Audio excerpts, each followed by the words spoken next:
like instead of just slapping something together and hoping it's going to do okay, like actually taking that step backwards and thinking what's going to be valuable for both audiences and what's going to be really actionable for our audiences, and then creating something along those lines. More audiences, more people coming in and seeing the content and making sure it was actionable or shareable in some way made it so much easier, made those posts get pushed that much further, and it was the backbone to getting everything across the board moving in an upward direction again. And there's no right or wrong by any means.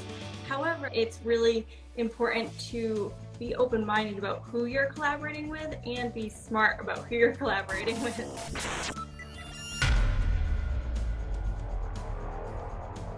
My last question to you guys is the big question. I think that's what the majority of people are here for, because we all want to know how to increase our reach on Instagram. We work hard on this content, whether it's a reel or a carousel or a single image.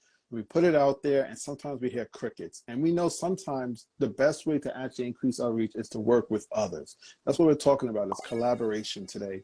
And I want to know from you guys, what is your strategy that you recommend to those that are watching right now on how to use a collab with others and boost your reach? Yeah, I did this recently because earlier this year, I sort of plateaued with my growth and my sort of reach as it was, and it dwindled down and then it sort of plateaued, and I was having a few problems with it. And I thought collabs are really going to be the way to get back on there. I'm going to reach new audiences that are interested in what I do. So I started reaching out to a few people and bringing those in, and we would create carousel posts together, made sure that they were either highly savable or highly shareable. So this makes sure that they're got a good chance of hitting the explore page, and they're also getting pushed to two audiences at the same time. And using that kind of strategy with its highly shareable, highly actionable content, highly savable, was actually making those posts get a lot of the early engagement you need to sort of hit explore page, and they were doing well on hashtags as well, and it was literally boosting up. And within maybe about 3 weeks of me doing these, I actually see an uptick in my engagement, in my growth again, and it started to come back to sort of life, really started to grow again as I should have been. At the same time, I did increase my posting frequency, so I actually posted more often. But having those collabs as the backbone to that, more audiences, more people coming in and seeing the content and making sure it was actionable or shareable in some way, make sure it provided a lot of value, that made it so much easier, made those posts get pushed that much further, and it was the backbone to getting everything across the board moving in an upward direction again. So that's what I would do: actionable, shareable or savable, getting out there and getting two audiences seeing it. It's certainly the way to go.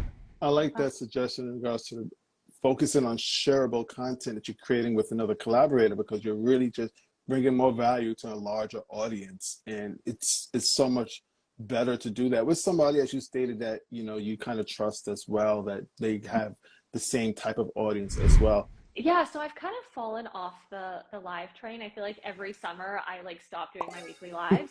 But when lives first started, I had two friends that I would do it with every week, and then we would invite a fourth person. And we basically would have, we had this strategy where everyone would have to promote it on their stories X amount of times. That way you're reaching everyone's audiences multiple times. And then even during the live, we would say 3 or 4 times during the live, and be like, oh, see that arrow at the top here? Hit that and follow everyone that's on the panel right now. Things like that make a difference. But I think consistency with live rooms is really important, because people come to expect oh, Wednesday at 12 p.m. is going to be that live, and I'm going to go watch it. And it becomes part of their routine. But then also you're catching people that might have missed it one week the next week when everyone's promoting it on their stories. So I think that's another really great way, is not just getting people to the live, but that lead up to the live with the stories. You're still sharing everyone's account and sharing like-minded accounts that are going to be beneficial to your audience that way. I love what Alan said though about being really strategic with your posts, because I think that makes a difference as well. Instead of just slapping something together and hoping it's going to do okay, actually taking that step backwards and thinking what's going to be valuable for both audiences, and what's going to be really actionable for our audiences, and then creating something along those lines. I like what you stated in regards to the work before the actual live occurs. You have to promote, because just because you're going to go live and hit that live button doesn't mean necessarily your audience is ready or even aware that you're going live. Totally. I think something that is not talked about enough is really like, who should you collaborate with? And there's no right or wrong by any means.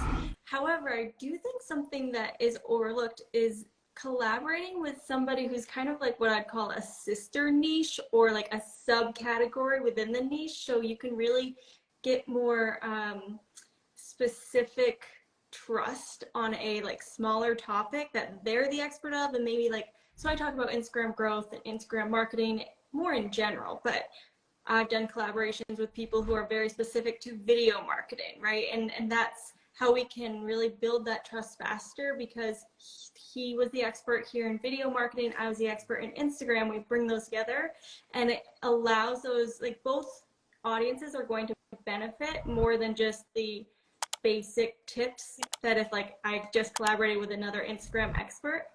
I think that it's really important to be open-minded about who you're collaborating with and be smart about who you're collaborating with.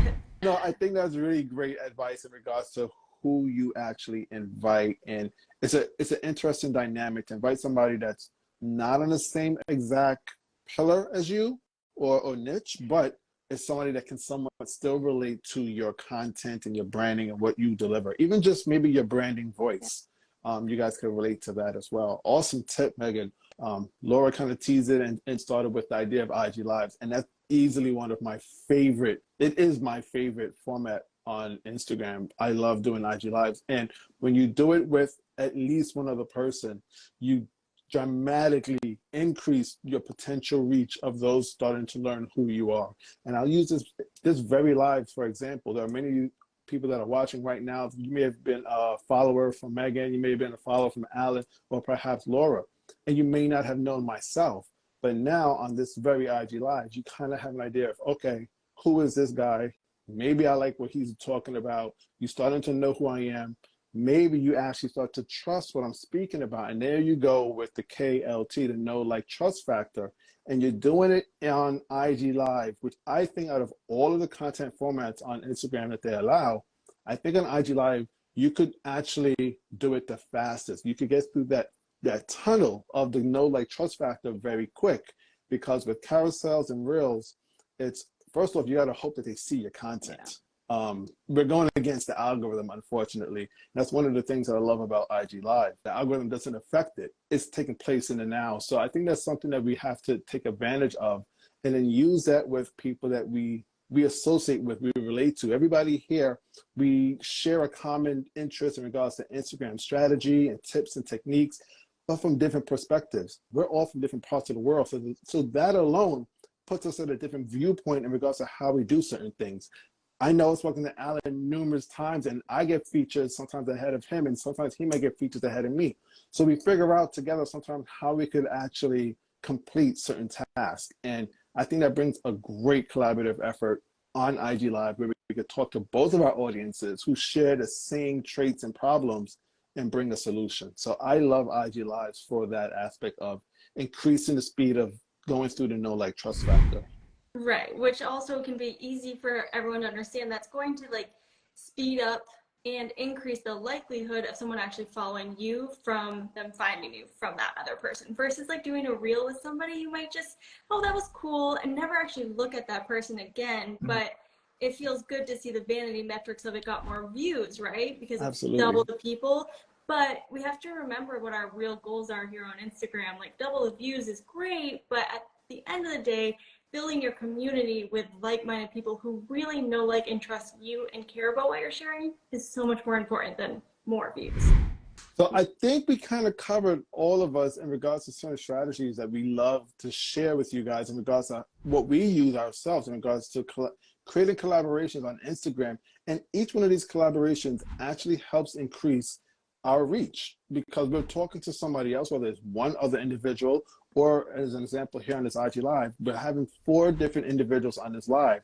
That means that there's 4 different audiences from across the world within our own fan base that could tune into this IG Live and not just discover the people that's on the panel, but sometimes even discover the people that are following. Yeah. We've had comments going on even during this very live where people might be talking to each other and they start to learn and discover new individuals that they wouldn't have met before. So it works for both parts, not just the creators, but the followers of those creators, which is really the interesting part, because that's when communities start to really merge. So with all that said, I hope you guys take some of the tips that we just shared with you guys, move forward.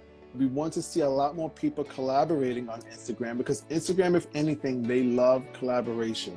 You're able to do it on the broadcast channels, you're able to do it on live, and now you're able to do it with up to 4 people on Reels, and I believe it's single image. I hope you guys take the advantage of what we stated to you guys and share the information, and like I always like to say, step your gram up. If you had to choose one out of these 3 items to go, to be gone, what one would you choose? Would you choose to not collab on lives, not collab on carousels, or not collab on Reels?